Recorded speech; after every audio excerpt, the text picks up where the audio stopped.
ఒక నిజమైన స్నేహితుడిని సంపాదించుకుంటే ఆ నిజమైన స్నేహితుడు మన కోసం ఏదైనా చేయగలుగుతాడు. ఆమేన్. వాక్యంలోంచి కొన్ని మాటలు మనం చూడగలిగితే ఈ భూమి మీద రెండు రకాలుగా ఉంటారు స్నేహితులు అనేవారు. ఒకటి చెడ్డ స్నేహితులు. చెడ్డ స్నేహితులు చేసే పనులు ఏమిటంటే ఎక్కువగా ఈ చెడిపోయిన స్నేహితుడు మరొక మంచి స్నేహితుడిని ఏం చేస్తాడంటే చేర్పడానికి ప్రయత్నం చేస్తాడు. అంటే ఈ చెడిపోయిన వాడికి తాగుడు అలవాటు ఉందనుకో, ఆయన కూడా మంచోడు కూడా తాగుడు అలవాటు నేర్పిస్తాడు. ఈ చెడిపోతున్న వాడికి చెడ్డ స్నేహితుడికి స్మోకింగ్ అలవాటు ఉంటే అతడు కూడా స్మోకింగ్ అలవాటు నేర్పిస్తాడు. ఈ చెడిపోయిన చెడ్డ స్నేహితుడికి అన్ని రకాలుగా చెడ్డ అలవాట్లు ఉంటే అన్ని రకాల అలవాట్లు కూడా మంచి స్నేహితుడికి కూడా నేర్పిస్తాడు. అంటే రెండు రకాల స్నేహితుల్లో మొదటి స్నేహితుడు ఎవరంటే చెడ్డ స్నేహితుడు. ఈ చెడ్డ స్నేహితులు చేసే పనులు చాలా ఘోరంగా ఉంటాయి. మోసం చేస్తారు, అబద్ధాలు ఆడతారు, అవినీతిగా ఉంటారు, నష్టాన్ని కొనివేస్తారు. వాళ్ళ జీవితంలో మంచి వారికి కూడా ఎంతో నష్టాన్ని చేకూరుస్తారు. ఇప్పుడు స్నేహితులుగా అయిన ప్రతి ఒక్కరికి కూడా ఈ చెడ్డ స్నేహితులు చేసే పని ఏంటంటే, మరి నువ్వు చేసేది కరెక్టేరా అని చెప్తారు, నువ్వు ఉండేది కరెక్టేరా అని చెప్తూ ఉంటారు, నువ్వు వెళ్ళే మార్గం మంచిదే అని చెప్తుంటారు. అది చెడ్డ మార్గం అయినప్పటికీ కూడా మంచి మార్గం అని చెప్తారు. అంటే చెడ్డ స్నేహితులు నిజంగా మన జీవితాన్ని నాశనం చేస్తూ ఉంటారు.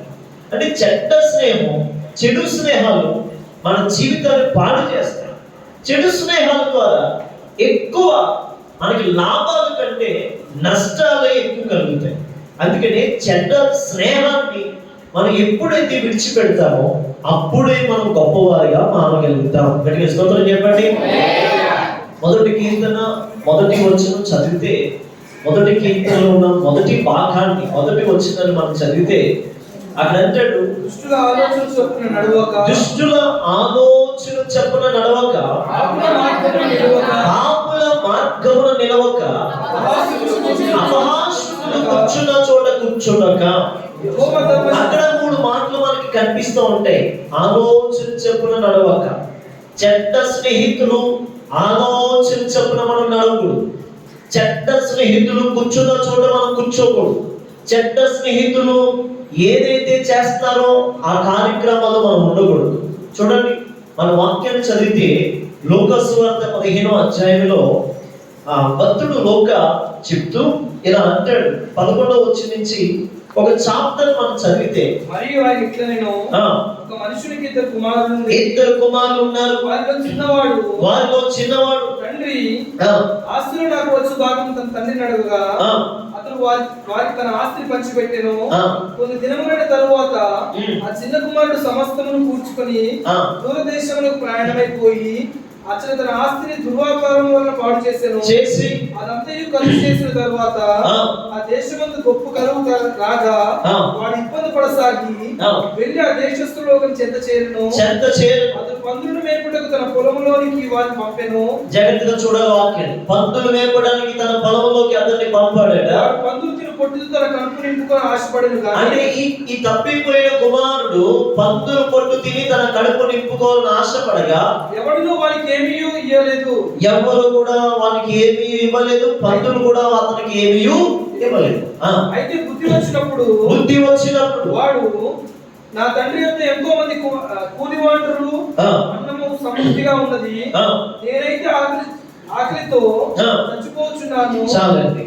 ఇక్కడ మనం చూడగలిగితే తప్పిపోయిన చిన్న కుమారుడు మనం చూస్తాం. అసలు చిన్న కుమారుడికి స్నేహితులు ఎక్కువ. పెద్ద కుమారుడికి ఉదయం లేస్తే చాలు పని పని పని పని పని ఆ తండ్రి అప్పగించిన పనులన్నీ నమ్మకంగా చేసుకుంటూ వెళ్ళిపోయాడు. చిన్న కుమారుడికి కొద్దిగా చదువు ఎక్కువ, కొద్దిగా ఈ లోక సంబంధమైన అలవాట్లు ఎక్కువ, ఈ లోక సంబంధమైన ఫ్రెండ్షిప్ ఎక్కువ. ఈ ఫ్రెండ్షిప్ ద్వారా ఏం చేశాడంటే, రండ్రా మా ఇల్లు ఎలా ఉందో చూపిస్తారని చెప్పి ఒక రోజు తన ఫ్రెండ్స్ అందరినీ తీసుకెళ్ళాడు. స్తోత్రం గారు తన ఫ్రెండ్స్ అందరినీ తీసుకెళ్తే వాళ్ళకి అనిపించింది, వీడి ద్వారా మనం ఏదో లబ్ధి పొందొచ్చు అనుకుంటే తన ఫ్రెండ్స్ అందరూ ఏమనుకున్నారంటే, ఈ అబ్బాయి చిన్నబ్బాయి లేనప్పుడు రే ఎలాగైనా సరే వాళ్ళ నాన్న ఈ చిన్నోడిని బాగా ప్రేమిస్తున్నాడు రా, మరి మనకి ఏది అడిగినా ఇది చేస్తాడు రా, కాబట్టి ఇంకొక మాట అందాం అని చెప్పి తన ఫ్రెండ్స్ అందరూ కూడా చెడు స్నేహితులు అందరూ కలిసి ఏమనుకున్నారంటే రే మనం ఒక పెద్ద కంపెనీ పెడదాం, నీ ఆస్తి అంతా ఇవ్వాలి మీ డాడీని అడగరా అని చెప్పేసి అంటే మొత్తం ఈ అబ్బాయి అనుకున్నాడు పెద్ద కంపెనీ అంటారు, మీ ఇంకా ఎక్కువ ఆస్తి సంపాదించవచ్చు, మనకి దేవుడు మంచి జ్ఞానం ఇచ్చాడు, మీ నాన్నకంటే ఎక్కువ సంపాదించవచ్చు నీవు, అయితే నువ్వు ఇంటికి వెళ్ళి మీ నాన్నని నీ ఆస్తిని ఇచ్చేవాను, నీకు వచ్చే వాటాలు ఇచ్చేవాను అని చెప్పేసి ఈ చెడ్డ స్నేహితులు చెడు స్నేహితులు తన యొక్క బుర్రనంతటిని కూడా ఏం చేశారు చెప్పండి, మార్చేశారు. ఎప్పుడైతే ఆ మాటలు విన్నాడో ఎప్పుడు కూడా మీరు ఆలోచించండి, చెడ్డవాన్ని చెడు స్నేహితులు ఎప్పుడు మన ఇంటికి తీసుకురాకపోవడమే మంచిది. స్తోత్రం కలుగుగా అలాగే స్తోత్రం చెప్పండి. అర్థమవుతుందా? చెడు స్నేహితులు ఎప్పుడు మన ఇంటికి తీసుకురాకూడదు. చెడుగా ఉండేవారిని అంటే నేనంటే చెడ్డ స్వభావం కలిగిన వారిని, చెడు స్వభావం కలిగిన వారిని, చెడ్డ ఫ్రెండ్షిప్ ని మనం ఎప్పుడు లైక్ చేయకూడదు.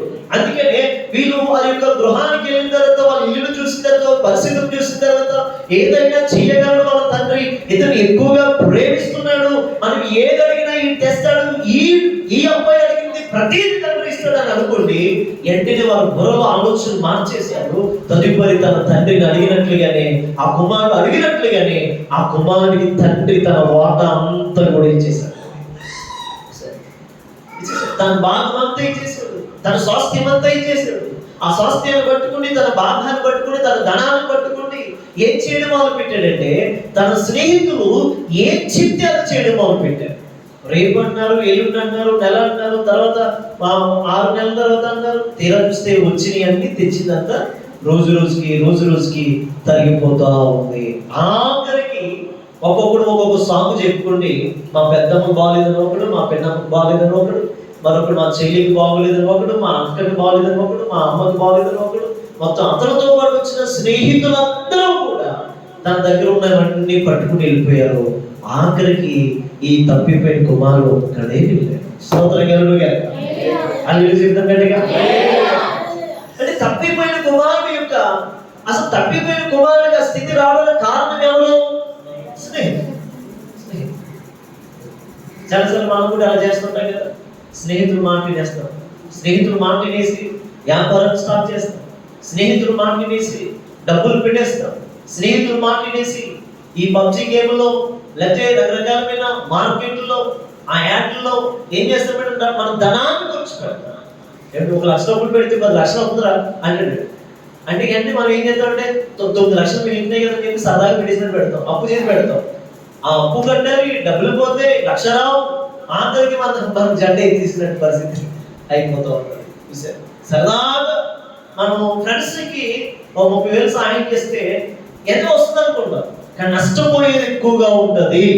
అందుకని తప్పిపోయిన కుమారుడు నుంచి మనం నేర్చుకోవాల్సిన విషయం ఏంటంటే చెడ్డ స్నేహితుల వలన తండ్రి ప్రేమను కోల్పోయాడు, తండ్రి ఇచ్చిన స్వాస్థ్యాన్ని కోల్పోయాడు, తండ్రి ఇచ్చిన వస్త్రాలను కోల్పోయాడు, తండ్రి ఇచ్చిన ఆహారాన్ని కోల్పోయాడు, తండ్రి ఇచ్చినది సమస్తము కోల్పోయాడు. నేను అందుకని ఈరోజు చెప్పగలను, చెడ్డ స్నేహం మన జీవితాన్ని పాడు చేస్తుంది.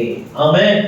ఈ పక్కన కొట్టి చెప్పండి, చెడు స్నేహితులు నీ విషయంలో చెడ్డ స్నేహం నశించునుగాక. చెప్పాలి నశించునుగాక. చెడు స్నేహితులకి నువ్వు దూరంగా ఉండునుగాక. ఆమేన్. అంటే చెడ్డ స్నేహం అనేది మన జీవితాన్ని నాశనం చేస్తుంది. అందుకని ఎవరి పిల్లలు ఎక్కువ తెలుసుకోవాల్సింది, సీటింగ్ చేయబడతారు కాలేజీలో స్కూల్స్లో, ఇంకా పీజీ చదివేటప్పుడు, ఎంఎస్సీ చదివేటప్పుడు, డిగ్రీలు చదివేటప్పుడు, ఇంజనీరింగ్ చదివేటప్పుడు, కాలేజీలో హాస్టల్లో ఉంటున్నప్పుడు చాలాసార్లు మనం మోసగించబడతాం. అందుకని వాక్యం చెప్తుంది, తప్పిపోయిన కుమారుడు తన స్నేహితుల ద్వారా చెడిపోయాడు. ఆ తప్పిపోయిన కుమారుని మీద దేవుని కృప ఉంది కనుక మళ్ళా తండ్రి ఇంటికి చేర్చబడ్డాడు. గడిగా స్తోత్రం చెప్పండి. ఆ తప్పిపోయిన కుమారుడు మనం చూస్తున్నప్పుడు ఎవ్వరు కూడా అతన్ని చేర్చుకోవడానికి ఇష్టపడలేదు. ఆఖరికి పందులు కాసుకునే ఆ స్థాయికి వచ్చినా సరే, ఆటలతో అలవాటిస్తున్నా సరే, ఆ పందుల విషయంలో మనం చూస్తున్నప్పుడు ఆ పందుల యొక్క పొట్టు తింటూ ఉండగా పందులు వచ్చి ఒక తన్నాయి అంటారు. ఎంత భయంకరమైనది చెప్పండి. బాధ కలిగింది, వేదన కలిగింది.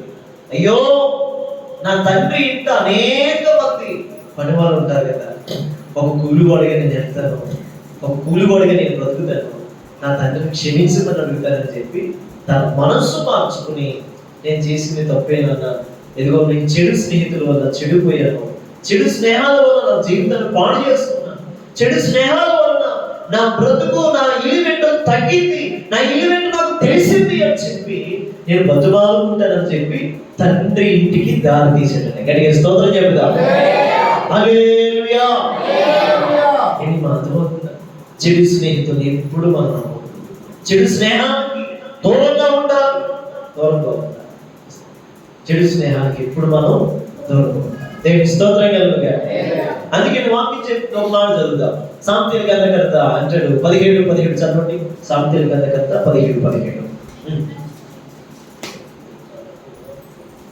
నిజమైన స్నేహితుడు విడువక ప్రేమించును, నిజమైన స్నేహితుడు విడువక ప్రేమించును. దుర్దశలో అట్టి వాడు సహోదరుడిగా నుండును. ఎలా ఉంటాడండి? దుర్దశలో వాడు అంటే కష్టకాలంలో అతడు నీకు సహోదరుడుగా మారుతాడు. నిజమైన స్నేహితుడు విడువక ప్రేమిస్తాడు. నిజమైన స్నేహితుడిని మనం సంపాదించుకుందాము గాక. అదే తప్పిపోయిన కుమారుడికి నిజమైన స్నేహితులు దొరికితే ఎంత బాగుండు. అరే, మీ నాన్నగారి ఇంటి దగ్గర చెంది తెచ్చావురా, ఇచ్చేయి, మీ నాన్న ఏం చెప్తే అది చేయి, చక్కగా ఆయన చెప్పింది చేయి అని గద్దించేవాడేమో నిజమైన స్నేహితులు. కానీ నిజమైన స్నేహితులు లేరు తప్పిపోయిన కుమారుడికి. అందుకే ఇక్కడ వాక్యం చెప్తుంది 17:17 ప్రకారంగా నిజమైన స్నేహితుడు విడువక ప్రేమిస్తాడు. అట్టి వారిని దుర్దిశలో ఖచ్చితంగా ఏం చేస్తాడంటే ఒక సహోదరుడుగా మారుతాడు. ఈరోజు మనం స్నేహితులు సంపాదించుకోగలుగుతున్నామా? నిజమైన స్నేహితులు కావాలి. రండి వాక్యంలోకి వెళ్దాం. 1 సమూయేలు గ్రంథం నిజమైన స్నేహితుల కోసం ఒక ఉదాహరణ చెప్పి ముందుకెళ్దాం. 1 సమూయేలు గ్రంథం 20:17 చదువుతాం. యోనాతాను దావీదుని తన ప్రాణ స్నేహితుడిగా ప్రేమించెను గనుక ఆ ప్రేమను బట్టి దావీదుకి మరలా ప్రమాణం చేయించెను. చాలండి. అంటే యోనాతాను దావీదు 1 సమూయేలు 20:17 ప్రకారంగా మనం చదివితే యోనాతాను దావీదు యొక్క స్నేహం ఎంత అద్భుతంగా ఉంది. వీళ్ళిద్దరు స్నేహం మనం చూస్తే వీళ్ళు పెనవేయబడ్డారట. దేవునికి స్తోత్రం కలుగుగా. మీరు చాలాసార్లు మీ జడలు అల్లేటప్పుడు చూస్తూ ఉంటుంటాం, కనిపించింది ఒకటి ఉంటుంది మధ్యలో, ఒకటి స్ట్రైట్ గా వస్తుంది, ఒకటి ఇటువైపు ఒకటి ఇటువైపు ఒకటి అల్లుకుంటూ వస్తుంది. దేవునికి స్తోత్రం కలుగుగా. ఇప్పుడు యోనాతాను యొక్క ప్రేమ, యోనాతాను యొక్క స్నేహం, దావీదు స్నేహం ఎలా ఉందంటే ఒకరికొకరికి అంటి పెట్టుకుని ఉన్నట్లుగా, పెనవేయబడినట్లుగా వాళ్ళ స్నేహం ఉంది. అందుకని యోనాతాను అంటాడు, ఇదిగో దావీదును తన ప్రాణ స్నేహితుడిగా ప్రేమించాడు. ప్రాణ స్నేహితుడిగా. యోనాతాను జీవితంలో మనం చూస్తున్నప్పుడు ఒక సౌలు కుమారుడు, మొదటిగా ఇశ్రాయేలు ప్రజలకి సౌలు అనే ఒక రాజుని దేవుడు ఏర్పాటు చేస్తే ఆ సౌలుకి పుట్టిన వాడు యోనాతాను చూస్తున్నప్పుడు చాలా మంచివాడు. ఏదో రోజు దేవుడు చెప్పిన యోనాతాను కోసం వివరించవచ్చు. యోనాతాను జీవితంలో చూస్తున్నప్పుడు చాలా మంచి లక్షణాలు కలిగిన జీవితం. వాస్తవానికి సౌలుకి దావీదుకి పడేది కాదు. సౌలు దావీదుకి ఎప్పటికప్పుడు శత్రుత్వం. అంటే నేను రాజు అవ్వాలి అనే దావీదు పట్టుదల. సౌలుకేమో నా కుమారుడిని యోనాతానే రాజు అవ్వాలి నా తర్వాత అని అతను పట్టుదల. యోనాతాను కోసం సౌలు ఆలోచించేవాడు, యోనాతాను దావీదు కోసం ఆలోచించేవాడు. గట్టిగా స్తోత్రం చెప్పండి. హల్లెలూయా. యోనాతాను మనం చూస్తున్నప్పుడు ప్రాణ స్నేహితుడిగా దావీదుని ఎన్నుకున్నాడు. సౌలు చాలా సందర్భాల్లో దావీదుని చంపాలని ఎన్నో ఆలోచనలు కలిగి ఉంటున్నప్పుడు యోనాతాను, ఇదిగో దావీదును రేపు ఎలా మనం అలా చేద్దాం, ఎక్కడున్నాడో కనుక్కోండి, అరణ్యంలో మనం వెళ్దామని చెప్పి అంటున్నప్పుడు యోనాతానికి ఆ మాటలు తండ్రి అయిన సౌలు చెప్తున్నప్పుడు ఈ మాటలు విన్న యోనాతాను మరలా వెళ్ళి దావీదుకి చెప్పేవాడు, ఇదిగో రేపు నా తండ్రిని చంపడానికి ఇష్టపడుతున్నాడు కాబట్టి నువ్వు పారిపో, ఎందుకంటే మళ్ళా ఇక్కడి నుంచి ఉంటే ఖచ్చితంగా చంపేస్తారు. ఆ మాట చదువుదాం ఒకసారి. 20వ అధ్యాయం 12వ వచనం చదవండి ఒకసారి.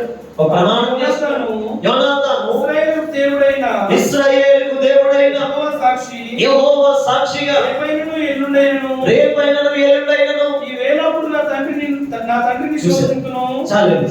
అంటే సౌలు చెప్పే అన్ని యోనాతానికి చెప్తున్నాడు, ఇదిగో దావీదుని ఖచ్చితంగా ఏదో రోజు చంపేస్తాను, ఎక్కడున్నాడో అని చెప్తున్నప్పుడు ఆ మాటలన్నీ మళ్ళీ యోనాతాను తెచ్చి దావీదుకి చెప్పబడ్డాడు. అక్కడికి స్తోత్రం చెప్పండి. నిజంగా మీకు అర్థమైందండి? అంటే అసలు సౌలు యొక్క ఆలోచన, సౌలు తర్వాత యోనాతాను రాజు కావాలి, కానీ యోనాతాను ఆలోచన ఏంటి తెలుసా? ఎంత మంచి దావీదుని దేవుడు ఎన్నుకున్న దావీదుని, దేవుడు అభిషేకించిన దావీదుని కాదనుకున్నారు, నేనెందుకు రాజును అవుతాను, ఇతడే రాజుగా సెట్ అవుతాడని యోనాతాను మంచి ఆలోచనతో ప్రాణ స్నేహితుడిగా దావీదుని చేసుకోండి. ఆ తండ్రి చెప్పే ఆలోచనలన్నీ కూడా దావీదుకి చెప్పి దావీదుని ప్రాణాపాయంలోంచి తప్పించేవాడు. గట్టిగా స్తోత్రం చెబుతాం. హల్లెలూయా. అందుకనే దావీదు విషయంలో యోనాతాను అంటున్నాడు, తన ప్రాణ స్నేహితుడిగా ప్రేమించాను. ఎవరైనా అలా చెప్తారంట? అసలు ఎవరైనా అలా అనుకుంటారంట? అసలు కూర్చోబెట్టండి, మా కూర్చోబెట్టండి. స్తోత్రం చెబుతాం. పక్కకి ఇలా కొట్టి చెప్పండి, నిజమైన స్నేహితుడిగా ముందువు గాక, నిజమైన స్నేహితుడిగా మన ముందువు గాక, ప్రాణ స్నేహితుడిగా మన మారుతువు గాక. ఆమేన్. నిజమేనండి. ఒక యోనాతాను లాగా మీరు ప్రాణ స్నేహితులుగా మారగలరా? మీ పక్కన కూర్చున్న వాళ్ళకి ఒక యోనాతాను లాగా ప్రాణ స్నేహితులాగా మీ కుటుంబంలో ఉన్న వారికి మారగలరా? ఒక యోనాతాను లాగా దావీదుకు ఉన్నట్లుగా మనం మన సమాజానికి ఉండగలమా? గట్టిగా స్తోత్రం చెప్పండి. హల్లెలూయా. అసలు యోనాతాను స్థితి ఏంటండి? నిజంగా సౌలు అనుకున్న తప్పు కాదు కదా, సౌలు తర్వాత యోనాతాను రాజేవారు, కానీ ఆ కోరిక కానీ, ఆ తపన కానీ, ఆ తాపత్రయం కానీ యోనాతానులో లేదు. ఎందుకంటే ఒక నిజమైన స్నేహితుడిని తన పక్కవాడు బాగుండాలని కోరుకుంటాడు. ఆమేన్.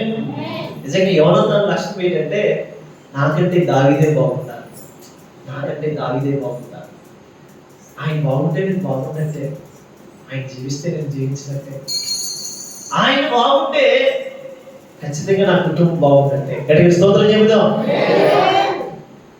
అరే సౌలు దేని ప్రయాసపడుతున్నాడు? నా కొడుకు కావాలా, నా కొడుకు రాజు అవ్వాలా. కానీ యోనాతాను దేని కోసం ప్రయాసపడుతున్నాడు?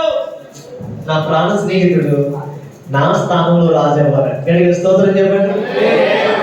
నిజంగా మీరు ఆలోచించండి, అక్కడ కొన్ని విషయాలు చదువుతూ ఉంటుంటే మైండ్ బ్లోయింగ్ అని అనిపిస్తూ ఉంటుంది అనమాట. అంటే ఆశ్చర్యకరమైన సంగతులు అక్కడ ఉన్నాయి. అంటే యోనాతాను తన రాజ్యాన్ని, తన పాలన, తన సింహాసనాన్ని కావాలనే దావీదు చేతికి అప్పగించినట్టుగా కనిపిస్తుంది. నిజం కుర్చీ ఎవరిచ్చేస్తారండి? అధికారాన్ని ఎవరిచ్చేస్తారండి? ఇప్పుడు మంచి జాబ్ వచ్చింది, నా ఒకటి ఇతను చేస్తాడని చెప్తే వాళ్ళు ఒప్పుకుంటారా? కానీ సౌలు జీవితంలో, యోనాతాను జీవితంలో అదే జరిగింది. యోనాతాను బదులుగా దావీదుని యోనాతాను రాజుగా చూడాలనుకున్నాడు. ఆమేన్. వాళ్ళిద్దరూ కూడా ఎప్పుడైతే ఒక ఫ్రెండ్షిప్ స్టార్ట్ చేశారో, ఫ్రెండ్షిప్ స్టార్ట్ చేసిన దగ్గర నుంచి కూడా వాళ్ళ హృదయాలు ఒకటైపోయి అడగబడ్డ దగ్గర నుంచి కూడా యోనాతాను దావీదు కోసం ఆలోచించడం మొదలు పెట్టాడు, దావీదు యోనాతాను కోసం ఆలోచించడం మొదలు పెట్టాడు. ఆమేన్. చెడ్డ స్నేహితులు తప్పిపోయిన కుమారుని పాడు చేసినట్లుగా ఉంటారు, కానీ నిజమైన స్నేహితుడు యోనాతాను లాగా స్నేహితుడి యొక్క క్షేమాలు కోరుకునేవాడుగా ఉంటాడు. నమ్మితే గట్టిగా చప్పులు గుర్తు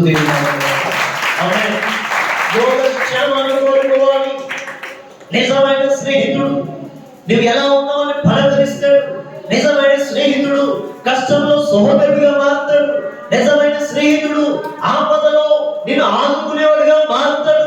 నిజమైన స్నేహితుడు ఒక యోనాతాను లాగా తన జీవితాన్ని మనకు బదులుగా ఇచ్చేదానికి ఇష్టపడతాడు. దావీదుకు బదులుగా ఇచ్చేసాడండి యోనాతాను తన జీవితాన్ని. అందుకే అక్కడ అంటాడు 20:17 అంటాడు కదా, యోనాతాను దావీదును తన ప్రాణ స్నేహితుడిగా ప్రేమించాడు. ఈరోజు మనం ఎలా ప్రేమిస్తున్నాం? ప్రాణ స్నేహితులుగా ప్రేమించగలుగుతున్నామా? ఈరోజు మనం ప్రాణ స్నేహితులుగా ఉండాలి. నీ పక్కన ఇలా కూడా చెప్పండి, నీవు నేను ప్రాణ స్నేహితులుగా మారాలి. ఇక్కడికి చెప్పండి, నీవు నేను ప్రాణ స్నేహితులుగా మారాలి. ఆమేన్. ప్రాణ స్నేహితులుగా ఉండగలుగుతున్నామా? యోనాతాను జీవితంలో మనం చూస్తూ ఉంటుంటే నిజంగా ఎంత యోనాతాను ఒకరోజు మరణం వచ్చింది. యోనాతానికి దావీదు తట్టుకోలేకపోయాడు. అయ్యో నా ఫ్రెండ్ చనిపోయాడు, ఎలాగా నేను బ్రతకడం ఎలాగా అనుకుంటూ తను చాలా విలపించాడు, అంగలార్చాడు. దావీదు తట్టుకోలేకపోయాడు యోనాతాను కోసం.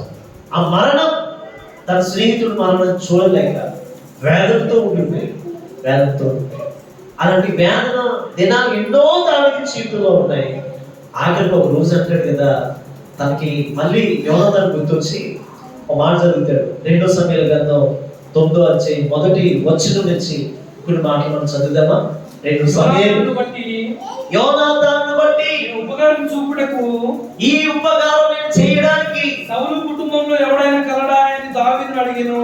సౌలు అనబడుతున్న యోనాతాను కుటుంబంలో ఎవరైనా ఉన్నారా? దావీదు అడిగాను. సౌలు కుటుంబమునకు సేవకుడకు సీబా అని ఒకడు ఉండగా, సేవకుడైన సీబా అని ఒకడు ఉన్నాడు. వారు దావీదును పిలువనంటిరి. రాజు నీవు సీబావు నీవే కదా అని అడుగగా, ఆలోచన చెప్పండి సరే. సౌలు కుమారుడైన యోనాతానుకు పుట్టిన మెఫీబోషెతు అనేవాడు ఉన్నాడు. 7వ వచనం చదువుతాను. దావీదుకు వచ్చి అందుకు దావీదు, నీవు భయపడొద్దు, తండ్రి అయిన యోనాతాను నిమిత్తము, ఓ మెఫీబోషెత్, నీ తండ్రి అయిన యోనాతాను నిమిత్తం. నేను అంటాను ఆ మాటకి ఒకసారి ఆ మాటకి నేను అంటాను, నీ తండ్రి అయిన నా స్నేహితుని బట్టి నీకు ఏ కీడు నేను చేయను, నిన్ను సకల విధాలుగా నేను చూస్తానని చెప్తున్నాడు. ఆమేన్. ఆ మాట మరొకసారి చదవండి. 7వ వచనం. అందుకు దావీదు నువ్వు భయపడొద్దు, నీ తండ్రి నా స్నేహితుడిని యోనాతాను నిమిత్తము నిజముగా నేను నీకు ఉపకారం చూపి పితరుడైన సౌలు భూమి అంతా నీకు మరలా ఇప్పించును. అదిగో మీ తాతకి రావలసిన స్వాస్థ్యం ఉందే, ఆ స్వాస్థ్యాన్ని మరలా నేను మీకు తిరిగి ఇస్తాను. మరియు నువ్వు సదాకాలము నా బల్ల యందు భోజనము చేసేదవు. సెలవీయగా అతడు నమస్కరించి 13వ వచనం కూడా చదువుతారా? 13వ వచనం. మెఫీబోషెతు యెరూషలేములో కాపురం ఉన్నాడు. సదాకాలము రాజు బల్ల యందు భోజనం చేయుచున్నాడు. అతని కాలు రెండును కుంటివి. చాలండి. చూడండి, ఒకసారి ఆలోచించండి. యోనాతాను దావీదు యొక్క స్నేహ బంధం ఎలా ఉందో ఆలోచించండి. యోనాతాను దావీదు కోసం ఆలోచించాడు. యోనాతాను చనిపోయిన తర్వాత దావీదు యోనాతాను కుటుంబం కోసం ఆలోచిస్తున్నాడు. ఈరోజు నిజంగా మనం అలా ఆలోచించగలమా? ఒక నిజమైన స్నేహితుడు ఉన్న లక్షణం. నిజమైన స్నేహితుడు కష్టాల్లో ఆదుకుంటాడు. నిజమైన స్నేహితుడు ప్రాణం కూడా పెట్టడానికి ఇష్టపడతాడు. నిజమైన స్నేహితురాలు నిజంగా ఆపదలో ఉన్న తన ప్రియురాలకి, తన స్నేహితురాలకి సహాయకురాలుగా మారుతుంది. యోనాతాను బట్టి ఆ 9వ అధ్యాయం 1వ వచనం అంటాడు, యోనాతాను బట్టి అంటాడు. నేనంటే నా స్నేహితుడిని యోనాతాను బట్టి అని చెప్పచ్చా? నా స్నేహితుడిని యోనాతాను బట్టి ఆ కుటుంబంలో ఎవరైనా మిగిలారా అంటే, సీబా అని ఒక ఆయన వచ్చి ఉన్నాడయ్యా, ఒకడు 2 కాళ్ళు ఇవ్వయ్యా ఆయనకి, ఆయన పేరు నెత్తి బోషేత్, ఆయనకి మరి యోనాతానుకు పుట్టిన కుమారుడు అంటే వెంటనే అతను తీసుకురండి అని చెప్పగానే దావీదు అతను తీసుకుని వచ్చారు. ఆ 7వ వచనంలో అంటాడు, ఆ మెఫీబోషే నువ్వు భయపడకు, నీ తండ్రి అయిన నా స్నేహితుడిని యోనాతాను బట్టి నేను నీకు ఉపకారం చేయబోతున్నాను అని చెప్పాడు. ఏం చెప్పాడు అక్కడ? నీ పితవి యొక్క స్వాస్థ్యం పోయిందే, మళ్ళా ఏదైతే కోల్పోయాడో మీ తాతయ్య మీ తండ్రి ఆ స్వాస్థ్యాన్ని అంతా మళ్ళా నీకు నేను తిరిగి ఇస్తాను. దగ్గరగా చదువుకుంటూ దేవుడు అంటే నువ్వు కోల్పోయిన స్వాస్థ్యాన్ని నేను నీకు ఇస్తాను. అంటే వండర్ఫుల్ వర్డ్. ఏమిటి? నిజమైన స్నేహితుడు నిజంగా అలా చేస్తాడు.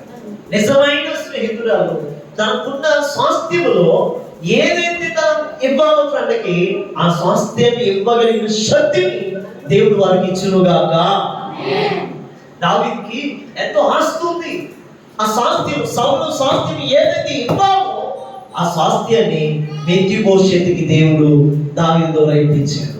అక్కడతో ఆపేది దావీదు. ఇంకొక మాట అన్నాడు, ఎల్లప్పుడూ చిరకాలము నా బల్ల దగ్గరే. గడిగ స్తోత్రం చెప్పండి. ఏ ఆధిక్యత అండి! ఎంత మంచి భాగ్యం అండి.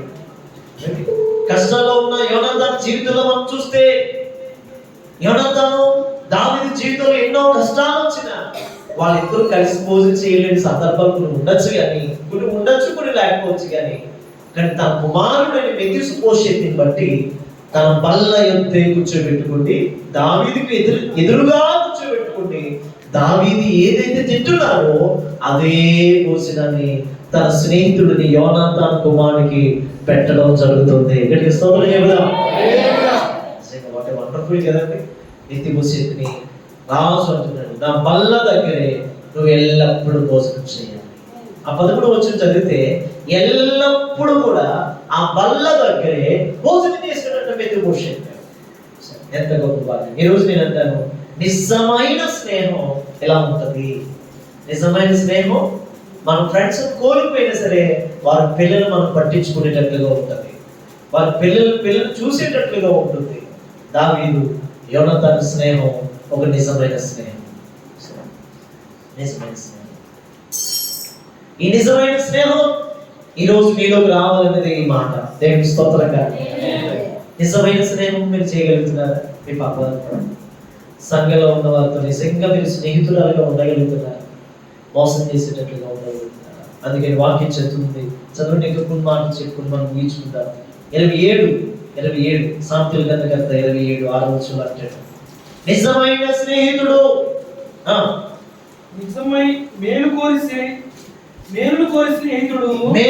కోరిన స్నేహితుడు గాయము చేయును. మగవాడు లెక్కలేని ముద్దులు పెడతాడు. నిజమైన స్నేహితుడు గాయాలు చేస్తాడు. నిజమైన స్నేహితురాలు గాయాలు చేస్తాడు. మనం ఏమనుకుంటామంటే, అయ్యో నా స్నేహితురాలు ఎందుకు గాయం చేస్తుంది, నా స్నేహితుడు ఎందుకు గాయం చేస్తుంది, నా స్నేహితుడు నాకు ఎక్కువగా ప్రేమించిన నా స్నేహితుడు ఎంతగా మోసం చేసాడంటే అనుకుంటాం. కానీ నిజంగా అది వాస్తవం కాదు. దాని వెనకాల ఏదో ఒక మంచి కారణం ఉంటుంది. గట్టిగా స్తోత్రం చెప్పండి. నిజమైన స్నేహితుడు తప్పగా ఏం చేస్తాడంట? గాయం చేస్తాడు. చెడ్డ మార్గంలో వెళ్తున్నప్పుడు నిజమైన స్నేహితులు మన మంచి మార్గంలో నడిపిస్తారు. నిజమైన స్నేహితులు మన అబద్ధాలు ఆడుతున్నప్పుడు మనం ఆడకూడదని చెప్పి, నిజమైన స్నేహితులు మనం తప్పుడు మార్గంలో నడుస్తున్నప్పుడు అరే మనం అలా నడవకూడదు అని చెప్పి మనకి మంచి ఆలోచన ఇస్తారు. నిజమైన స్నేహితుడు ఇంక మనం చెప్పినా వినకపోతే కొట్టినా కొట్టి మనం రక్షిస్తాడండి. గట్టిగా స్తోత్రం చెప్పండి. అంటే నిజమైన స్నేహితులు గాయాలు చేస్తారు. ఆ గాయము మళ్ళా వారే కడతారు. దేవుని స్తోత్రం కలుగుగా. చాలాసార్లు మనం అనుకుంటూ ఉంటుంటాం, నిజమైన స్నేహితులు మనల్ని ఎందుకు ఇలా బాధ పెడతారు అనుకుంటాం. కానీ ఒక మెఫీబోషెతు ఆ కోసం దావీదు ఆలోచించినట్లుగా ఈరోజు నిజమైన స్నేహితులుగా మనం మన ఫ్రెండ్స్ యొక్క కుటుంబాల కోసం ఆలోచించి నడిపించుదుగాక. ఆమేన్ చెప్తాం. నిజమైన స్నేహితులు గాయం చేస్తారు. ఒకటి నిజమైన స్నేహితుడు ప్రేమిస్తాడు, రెండోది నిజమైన స్నేహితుడు ఎడవక ప్రేమిస్తాడు మొదటిగా, రెండోది ఎడవక గాయాన్ని చేస్తాడు. కాబట్టి గాయము కలిగిందని బాధపడద్దు, గాయమైందని విడిపోకండి, గాయమైందని తొందరపాటులో ఆ నిర్ణయం తీసుకోవద్దు. అందుకని గాయాన్ని కట్టడానికి మళ్ళా స్నేహితుడే మనకి మేలుగా మారిపోతాడు. ఆమేన్.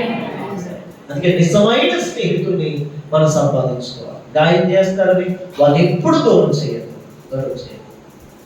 కొన్నిసార్లు నిజమైన స్నేహితులు చెప్తారు, ఇలాగా నీకు ఇదైతే సెట్ అవుతుందా, ఇలా చేయంటారు, అలా చేయాలి. నిజంగా నిజమైన స్నేహితులుగా వాళ్ళు చెప్తున్నప్పుడు నష్టం కలిగినా సరే, గాయం కలిగినా సరే, మనం వాటిని ఓర్చుకుని పరీక్షించి ఆలోచించి వాటి మీద మనం ఆధారపడగలిగితే ఆ నిజమైన స్నేహితుడు చేసిన మేలు ఏదో ఒక రోజు మనకు ఉపయోగకరంగా మారిపోతుంది. ఇంకా మనం చదివితే ఏమిటి చూడండి, 18 సామెతల గ్రంథం 18:24 చదవండి. బహు చెలికాండుగా వాడు నష్టపడును. అదిగో బహుగా చెలికాండులో ఉంటే నష్టపోతాడు, కానీ సహోదరుని కంటే ఎక్కువగా అత్యుండు స్నేహితులు కలడు. చూసారు అంటే నేనంటే సహోదరుని కంటే ఎక్కువగా మనం ఎవరితో చెప్తాం చెప్పండి?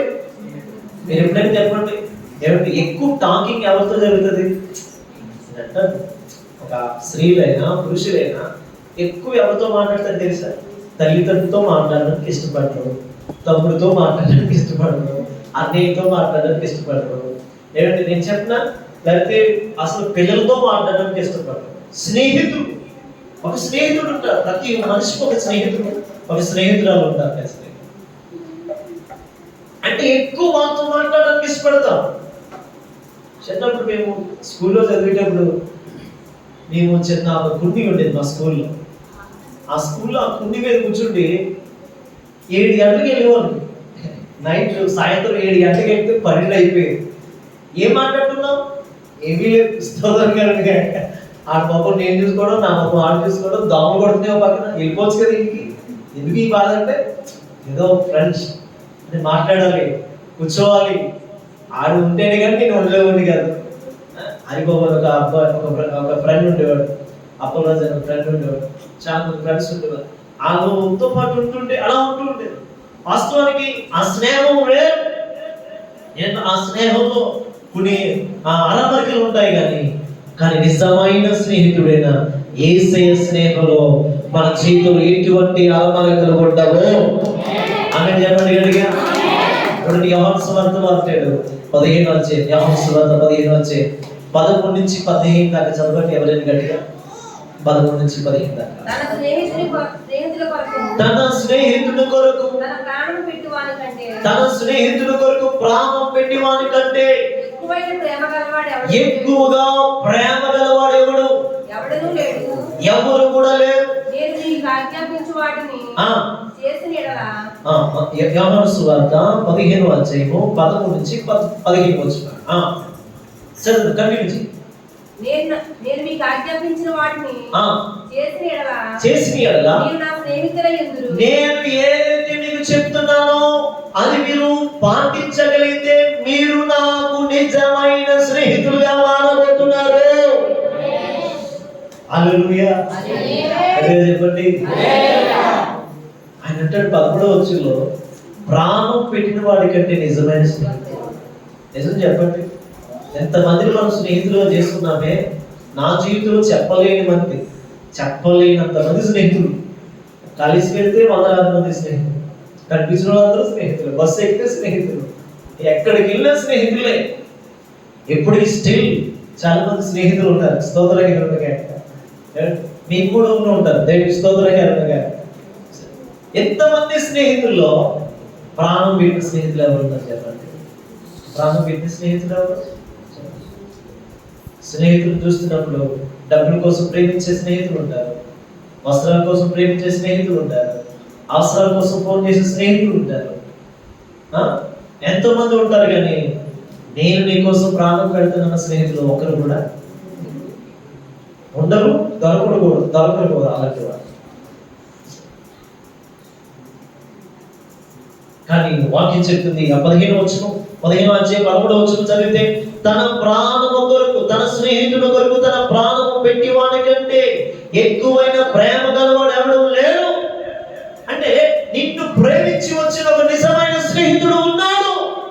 ఆయనే యేసుక్రీస్తు ప్రభువు వారు. నువ్వు ఆయనతో మాట్లాడగలిగితే, ఆయనతో కష్టాలు చెప్పగలిగితే, ఒక స్నేహితులాగా మాట్లాడు, ఒక స్నేహితులాగా చూడు, ఒక స్నేహితులాగా పలకరించు, ఒక స్నేహితులాగా తన యొక్క స్పర్శను అనుభవించు.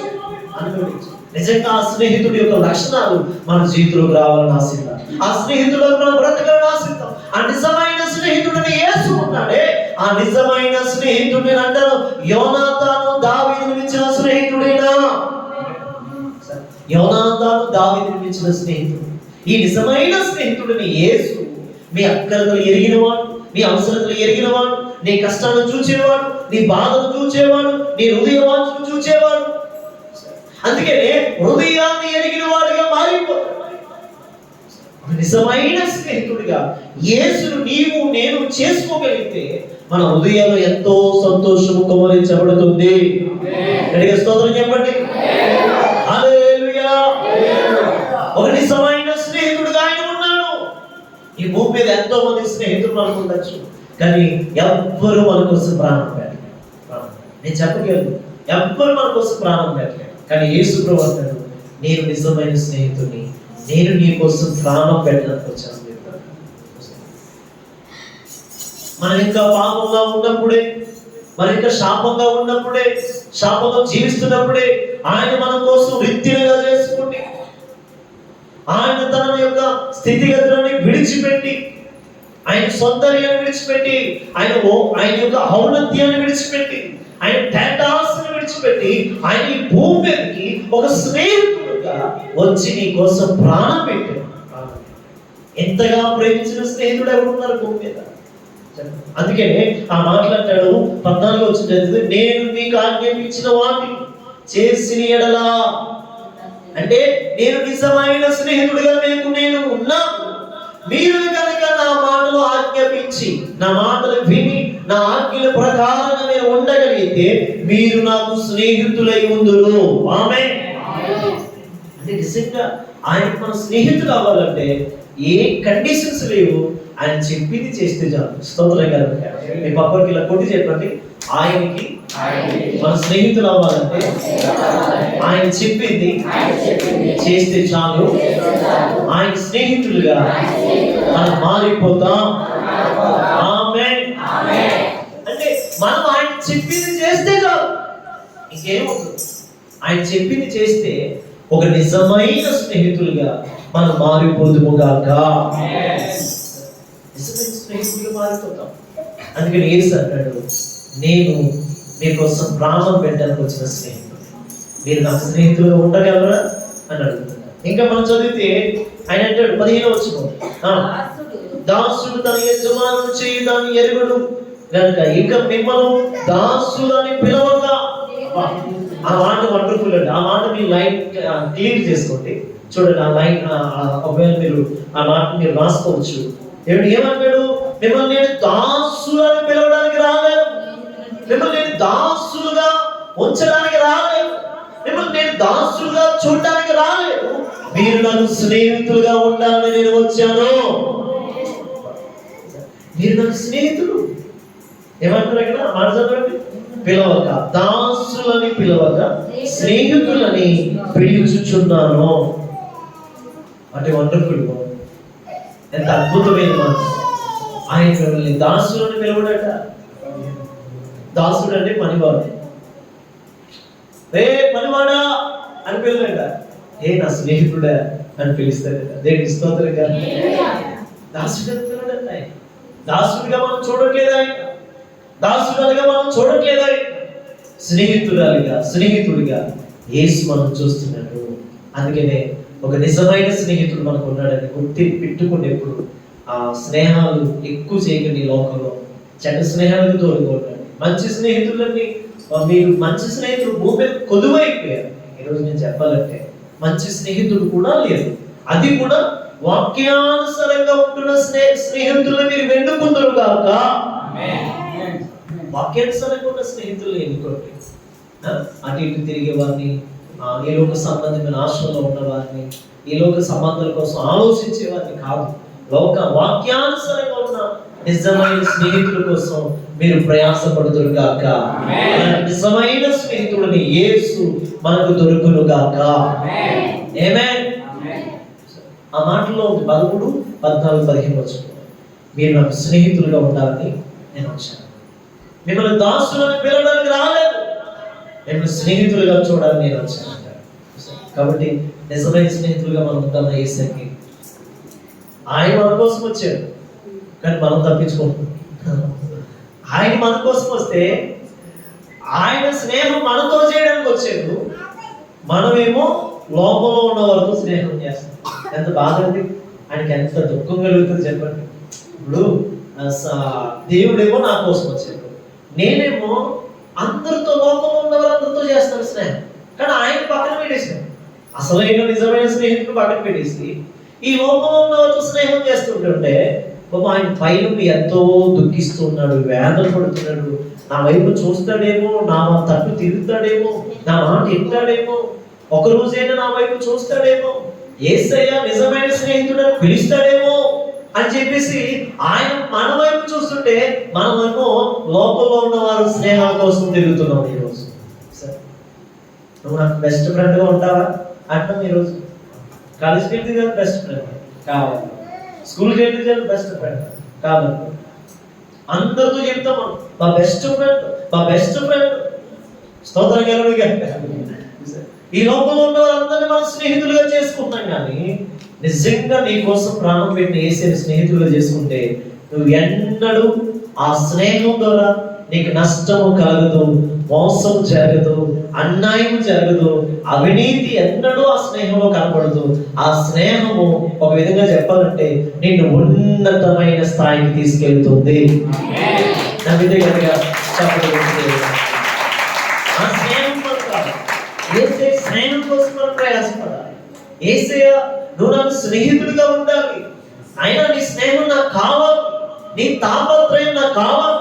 నీ స్నేహం లేకపోతే నేను బ్రతకలేను, నీ యొక్క స్నేహంలో ఉన్న మాటలు లేకపోతే నేను బ్రతకలేను. ప్రభా నువ్వు నాతో మాట్లాడు, ప్రభా స్నేహితుడా నువ్వు నాతో తిరుగు అని మనం ప్రార్థన చేసుకోగలిగితే నిజంగా ఆయన స్నేహాన్ని మనం పొందుకోగలుగుతాం. ఆయన స్నేహం ద్వారా ఈ లోకంలో ఎంత మంది అయితే మనం గాయపరిచారో అన్ని గాయాలు ఆయన స్నేహంలో మన గాయాలన్నీ తుడిచిపెట్టబడతాయి. ఆమేన్. నా స్నేహితుడా నిన్ను విడిచి నేనుండలేను, నిన్ను విడిచి నేనుండలేను, ఒక్క క్షణమైనా బ్రతకలేను, నిన్ను విడిచి నేనుండలేను, ఒక్క క్షణమైనా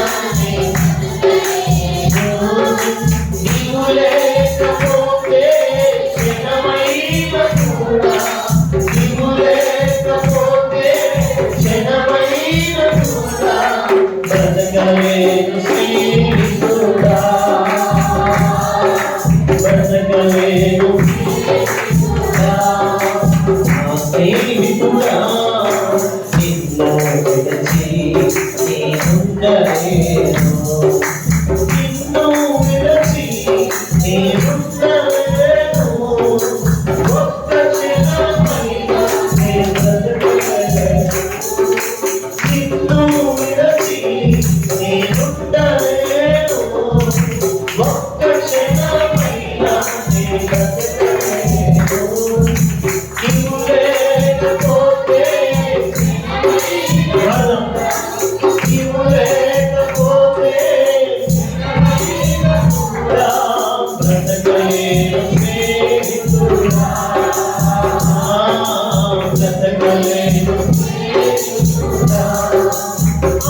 నేనుండలేను, నిన్ను విడచి నేనుండలేను, ఒక్క క్షణమైనా నేను బ్రతకలేను, నిన్ను విడచి నేనుండలేను, ఒక్క క్షణమైనా నేను నీవు లేకపోతే జగమైన కూడా, నీవు లేకపోతే జగమైన కూడా బ్రతకలేను యేసయ్యా, బ్రతకలేను యేసయ్యా, బ్రతకలేను యేసయ్యా, బ్రతకలేను యేసయ్యా. హల్లెలూయా. ఆయన స్నేహం నిజమైన స్నేహం. ఆ స్నేహాన్ని మనం సంపాదించుకోవాలి. ఆ స్నేహం కావాలని ప్రయాసపడాలి. ఈ భూమి మీద ఉన్న స్నేహితుడు కొన్నిసార్లు మనం గాయపరచచ్చు, కొన్నిసార్లు మనం మోసం చేయవచ్చు, కొన్నిసార్లు మనల్ని దగా చేయవచ్చు, కొన్నిసార్లు మనల్ని లోతైన స్థానంలోకి తీసుకెళ్తాయి. మన మరణం చూడాలని ఆశపడవచ్చు, కానీ నిజమైన స్నేహితుడని యేసు మన స్థితిగతులన్నింటిలో ఒకవేళ బాగోకపోయినా, గాయపరచబడినా, ఆదరణ లేకపోయినా, ఉద్ధరణ లేకపోయినా, వేదనతోనూ ఉన్నా, దుఃఖంతోనే ఉన్నా, ఒకవేళ నిజమైన స్నేహితుడిగా ఉన్న ఈ యేసు నువ్వు గాయపరచబడి వేదనకరమైన, ఇంకా చెప్పాలంటే భయంకరమైన రోగాలతో పడి ఉన్నా సరే, ఆయన నీ దగ్గరకు వచ్చి నిన్ను ముట్టి స్వస్థపరిచి ఆయన నిన్ను దాసుడని పిలవడట, స్నేహితుడని పిలవడుతున్నాడు. ఆమేన్. దాసుడని పిలవడానికి రాలేదు మిమ్మల్ని, స్నేహితులని పిలవడానికి. ఆయన స్నేహితులుగా మనం మాట్లాడమా? ఆయన స్నేహితులుగా మనం ఉందామా? చెప్పండి. ఒక యోనాతాను దావీదు స్నేహితుల్లాగా మనం ఉండగలిగామా? నిజంగా యోనాతాను దావీదు కోసం ఆలోచిస్తే, దావీదు యోనాతాను కుటుంబం కోసం ఆలోచించాడు. దావీదు ఎంత సంపాదించాడో దాంట్లో సగం భాగాన్ని ఇచ్చేసాడు యోనాతానుకి. నేను చెప్పగలను అన్నమాట. కాబట్టి నేను అంటాను, అలా మనం చేయగలుగుతున్నాం ఈరోజు. అందుకే నిజమైన స్నేహితుడు ఎడవక ప్రేమిస్తాడు. మొదటి మాట, నిజమైన స్నేహితుడు గాయాలు చేస్తాడు. నువ్వు బాగుండాలి, నువ్వు బాగుండాలి. మన నిజమైన స్నేహితుడైన యేసు మన ఎడవక ప్రేమిస్తున్నాడు. రెండోది, నిన్ను బాగుండాలని, నువ్వు బాగుండాలని ఆయన నిన్ను గాయపరచచ్చు అనేక సందర్భాలు, కానీ ఆయన ప్రేమ నుండి తొలగిపోకు. ఆయన గాయాల్లో నువ్వు ఉండాలని ఆశపడు. ఏమిటి? మూడోదిగా మనం చూస్తే, దాసులను పిలవడానికి రాలేదు, నేను స్నేహితులను పిలవడానికి వచ్చానని చెప్తున్నాను. దాసులుగా మిమ్మల్ని చూడడానికి రాలేదు. మూడోదిగా దాసులుగా కాదు, స్నేహితులుగా ఉండాలని ఆశపడుతున్నాడు. ఇలాంటి స్నేహాన్ని మనం వద్దనుకుంటే ఈ లోకంలో బెస్ట్ స్నేహితుడు ఇంకెక్కడ మనకు దొరకడు. అందుకని బెస్ట్ స్నేహితుడు ఎవరైనా ఉన్నారంటే అది ఓన్లీ ఒకే ఒక ఆయనే నిజమైన యేసు. ఆమేన్. ఆ స్నేహం కోసం ప్రయాసపడతాం, ఆ స్నేహం కోసం మనం ఏదైనా చేద్దాం, ఆ స్నేహం కోసం మనం ఏదైనా మన జీవితాన్ని కూడా ఖర్చు పెడతాం. ఆ స్నేహానికి రుణపడి ఉండండి. ఆ స్నేహితులను మన జీవితాలు కట్టుకుంటాం. నిజంగా మనం చూస్తే చూడండి, ఒక కుష్ఠరోగిని యేసు ఒక స్నేహితులను ప్రేమించాడు. కుష్ఠరోగిని పక్కన పెట్టేవారు, కానీ యేసు ఆ కుష్ఠరోగిని కూడా ప్రేమించాడు. దావీదు కుమారుడా అని పిలిచిన ఆ గుడ్డివాడు కూడా ఒక స్నేహితులను హత్తుకుండి ఆయన కళ్ళు తెరిచాడు. ఎంతో మంది జీవితంలో మనం చెప్పగలుగుతాం, సువార్తల్లో యేసు ఒక స్నేహితులాగే అందరి మధ్య తిరిగాడండి. గట్టిగా స్తోత్రం చెబుతాం. ఒక స్నేహితులాగా ప్రేమించాడు, ఒక స్నేహితులాగా ఉన్నాడు, ఒక స్నేహితులాగా మన కోసం ప్రాణం పెట్టాడు. అందుకని ఈ మాట నేను చెప్పగలను, దాసులుగా పిలవడానికి రాలేదు, నువ్వు స్నేహితుడుగా ఉండడానికి వచ్చావు. ఆ విషయాన్ని జ్ఞాపకం చేస్తూ, దాసురాలు కాదు నువ్వు స్నేహితురాలు దేవుడికి. కాబట్టి నిజమైన స్నేహితుడు యేసుక్రీస్తు ప్రభువు. ఏదన్నా నిజమైన స్నేహితుడు ఎవరు చెప్పండి? ఆయన మనం రుణపడి ఉన్నాం. ఆయన త్యాగానికి, ఆయన ప్రాణానికి, ఆయన మన కోసం ఏదైతే చేశాడో అన్ని విషయంలో కూడా ఆ నిజమైన స్నేహితుడికి మనం ఎల్లప్పుడూ రుణపడి ఉండముగాక. అలాంటి స్నేహాన్ని మనం పొందుకుందాం, అలాంటి కృపను పొందుకుందాం. తప్పిపోయిన కుమారుడు చెడు స్నేహితుల చేత మోసగించబడ్డాడు.